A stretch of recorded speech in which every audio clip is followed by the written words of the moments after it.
ñu ngi leen di nuyu di leen jaajëfal yéen ñiy suivre chaîne bi di Xalaat TV ñu leen di dalalaat ci seen jàngatu bés bi. tey dañu ñëw ci numéro spécial VAR bu ñuy fas yéene jagleel l'affaire Sweet Beauté bi nga xam ne jamono jii comme ni ko Dame Mbodj waxee woon dil bi éclaté na scénario bi baaxul acteurs yi doon joué film bi aayuñ maanaam bu doon œuvre cinématographique la mën nañ ko dippee une production ratée. waaye li ñu nag seetlu depuis daaw ak ren te bokk ci li tax ñu ci mel ni ñun di insister ba tey di leeral mooy caay caaxaan ay autorités yu mag tax nay bakkan rot au mois de mars 2021 te ñaanuñ yàlla moomaat ci tappale wu ñenn ci ay haut gradé sacrifié nañ carrière ndaw yoo xam ni mënoon nañ servir Sénégal ci lu bari ndax valeurs yi ñuy incarné waaye tamit ci bëgg a jaay doole ak saxalu safaanuk dëgg ñu bari ci ay doomi Sénégal ba tey ñoo ngi sooxaale cër gu wàññeeku. waaye ñu foogoon ni lii yëpp nag ay souvenir lay doon ñuy fàttaliku gannaaw ba dëgg feeñee mais ñu gis ni ñaka sababoon ba 2022 bi ñuy waajal dugg ci 2023 ñoo ngi sax ci ay tappaleeki manigance. moo tax ñu ci mel ni ñun tànk ñu ngi woy di lëndëmal ngir bëgg a yeewaat fitna ci réew mi ñun duñu tay ci leeral ngir li fi amoon bañ fee amaat. tey dañ leen di jox ay extrait ay kàddu mbaa ay témoignages yu yenn ci comploteurs yi gëm Adji Sarr seeni kàddu daaw en 2021 ba dossier bi di jip ak ren ni discours ak situation bi changé. ci kiñ koy dooree mooy Macky Sall d'ailleurs ñu bari ba tey li leerul seen bopp mooy lan mooy responsabilité Macky Sall ci coowal Adji Sarr ak Ousmane Sonko. tukki woon na fi daaw ba accordé benn interview journaliste bii di Alain Foka ba waa ji laaj ko moom Macky Sall luy yoonam ci coow li. Macky tontu ko ni moom xamul sax lu nekk ci dossier bi yéenewul Ousmane Sonko lu ñaaw liñ koy tuumaal Macky Sall mooy wax. bañ na ko ba Alain Foka dafa insister ne ko président kon sa loxo duggul ci dossier bii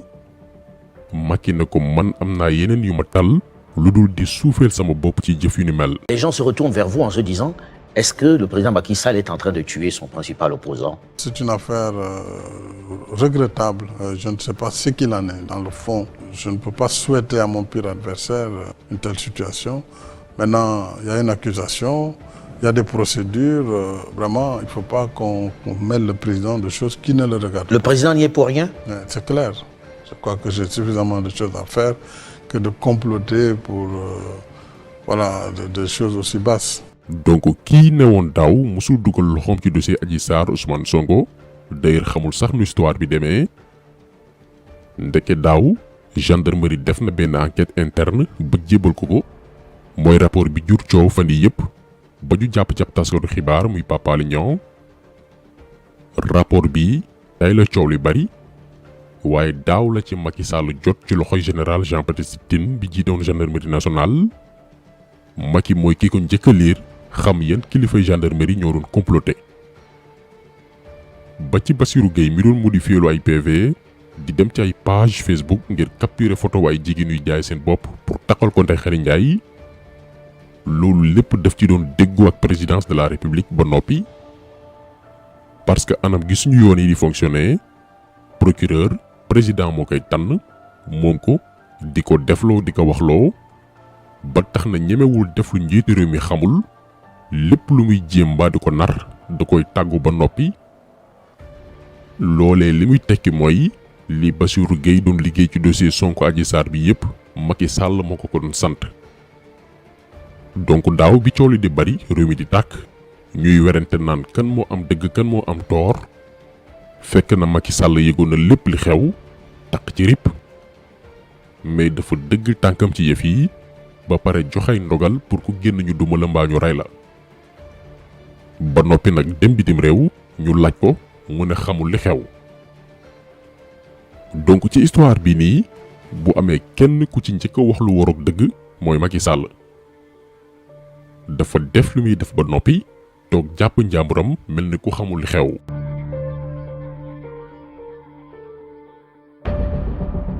keneen ku VAR bi jàppaat diggante daaw ak ren mooy ndayu mbili gi muy Adji Sarr daaw bu ngeen amee fàttaliku benn ci li yokkoon coow li mooy Adji Sarr dafa ëmb te lu indi woon coow loolu mooy moom Adji Sarr mu doon wër fépp di ko wax dem na sax ba wax ko kenn kum doon liggéeyal ñu naan ko madame Tall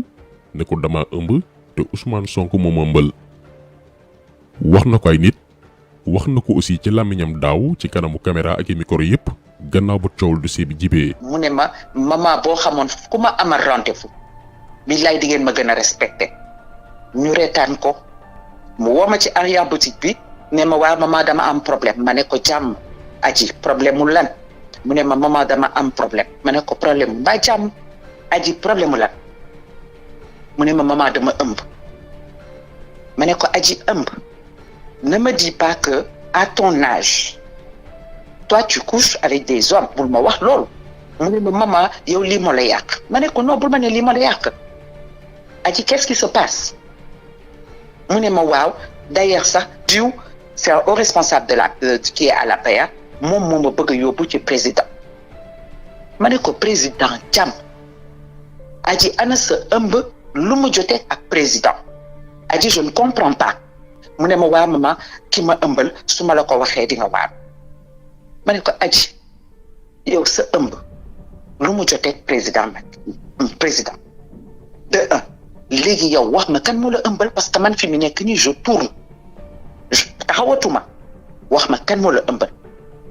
mu ne ma Ousmane Sonko moo ma ëmbal ma ne ko Adji kuy Ousmane Sonko parce que j'étais en fait choquée je ne réalisais pas mu ne ma président Ousmane Sonko xanaa. ci la ma wax ne ma man sax de damaa ëmb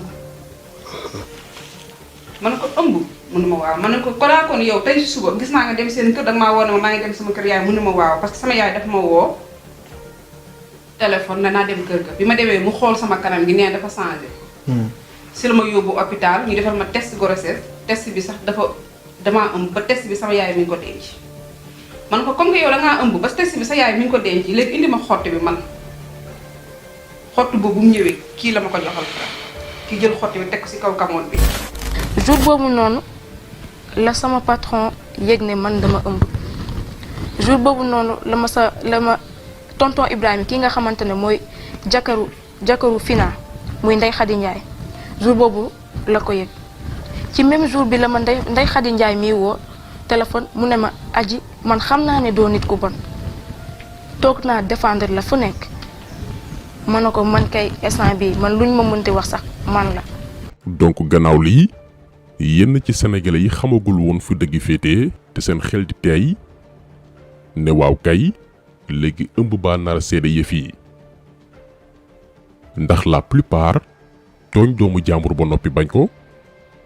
doom jaa juddu àtte baayam dina ko jël ci bopp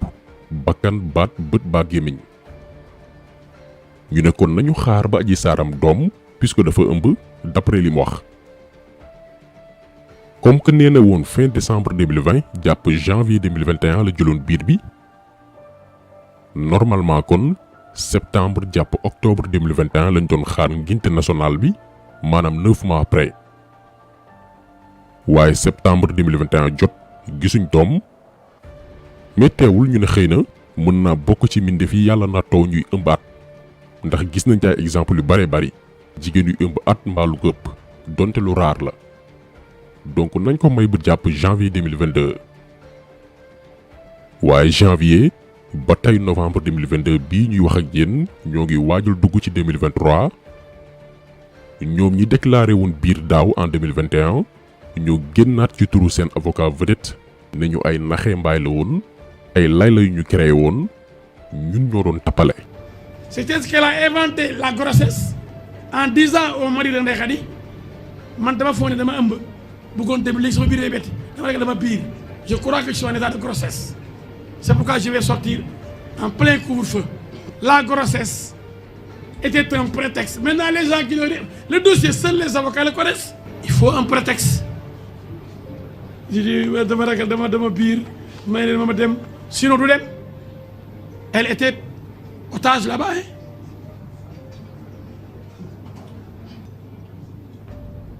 donc ngeen gis ni kon ñi respecté wuñu sénégalais yi ñoom ñooy wax ñëwaat weddiwaat seen bopp parce que ci ay tâtonnement lañu nekk làmbaatu ak caaxaan. keneen itam koo xam ne ci histoire bi moo doon coordonné moom la ñu dénkoon interview bi Adji Sarr defoon ak waa RFI ngir mu coaché ko créer seeni mise en scène def seeni shooting pour nee nañ toucher sensibilité communauté internationale bi dawloo yaram yi. daaw bi Adji Sarr nekkee woon këram mu héberger ko woon te information boobu Babacar Touré bu Kéwoulo defoon ci live moom ndaw si dafa génnoon di dagg yi saaga weddi information boobu ne fatul Adji Sarr musul nekk ak moom. li ma la wax ji du rafet day bu dee dafa am ay information ne man maa yor Adji Sarr man lenn rek laay xaar mu wax sama tur. xam nga ba tey il a pas dit mon nom. est-ce que say mbokk dañoo ñaan njëkk pour pas que ñu boole la ca. ñu wax sa tur mais déggoo li ma la wax man xaw ma Babacar Touré samay mbokk xamuñu Babacar Touré day déggoo li ma la wax day loolu laa la bëgg wax. franchement xel mënul xalaat ku mel ne Adji Sarr ak coow li ko topp nga di ko héberger sa biir kër. ñu tegaat yi diir gannaaw kàddoom yi moom ndaw si jaaraat fu mu jaaraatoon ne waaw man maa héberger woon Adji Sarr. donc nit ñaa ngi wax naan tu confirmes que tu connais Adji Sarr mais xam naa ko man de ba mu fëggee sama buntu kër dawuma ko. dëgg la te yàgg nga ko defaan. ba mu fëggee sama buntu kër dawuma ko donc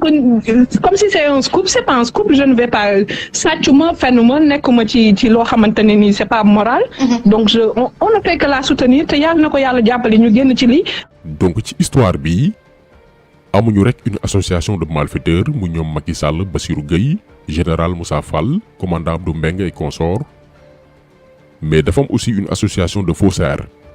benn clique boo xam ni ñoom créé ay histoire ci internet bi mooy seen liggéey mooy genre yi ñuy bañ a jaar seen tur. léegi bi coowal Adji Sarr dafa ëmb échoué ba noppi amatuñu solution parce que waxoon nañ ko ñoom comploteurs yi Adji Sarr daf leen yàgg a nax di leen wax yor naa lii comme preuve am naa lee ci Ousmane Sonko te lépp dafay tàppale. déclaration bi mujjee def ci nee na preuve yi mu yor mooy live bi mu sekkoon nag waajooju fàqee woon France far ñëw Sénégal daal di càng. non attends da nga fi wax loo xam ne dafa crise cardiaque loo sama xol bi. nañ bàyyi noonu monsieur. dafa am lu bëri loo yor si sa téléphone bombe atomique. mais Kali yow pour man ku toll nii yow dinaa dem di ko porter plainte juste ay ñoom yaa ma violé ma yaa ma def defoon ci ay waxu kese. mooy moo jeté dans le guet du loup c'est l'occasion de dire ça c'est me jeter dans le guet du loup yàq ça te sama bokku prison la.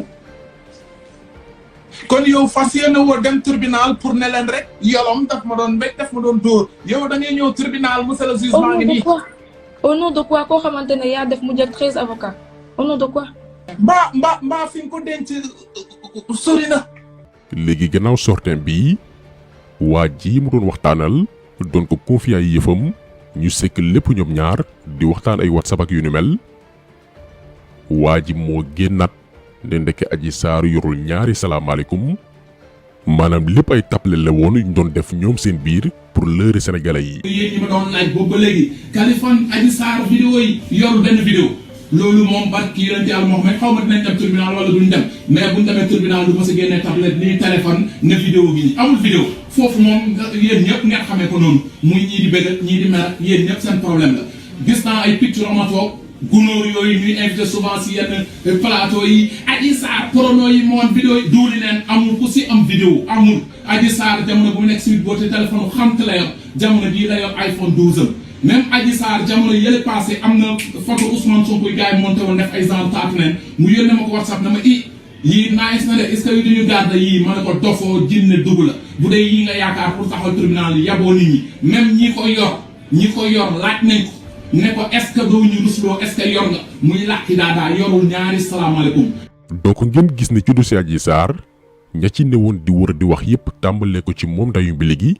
ñoo jaar fa ñu jaaraatoon weddiwaat seen bopp. ni ñuy tergiversé ci dossier bi bu tayee ñu wax lii bu subaa ñu nettali le contraire dafay prouver que ni newuñ ci dëgg. dossier bi comme ni ñu yàgg di ko expliquer caaxaan ak i tappale dong la. li koy confirmer mooy laata at yàlla dafa feeñal lépp ñi impliqué wu ci dossier bi cat ba cat. ñi doon défendre Adji Sarr koo ci jël diggante daaw ak ren yàlla weer na ko ci penc mi soppi na discours wala vaar nañ ko waaye ñi gëmoon ni lii lépp ay pexe laa ki tuuma saa ñu xëyee suñu borom di leen jox dëgg di confirmer seen thèse kon tax solo bi tey loolu la woon ñi leen di gërëm di leen jaajëfal di leen di daje incha allah beneen yoon ci beneen jàngat jaa ngeen jëf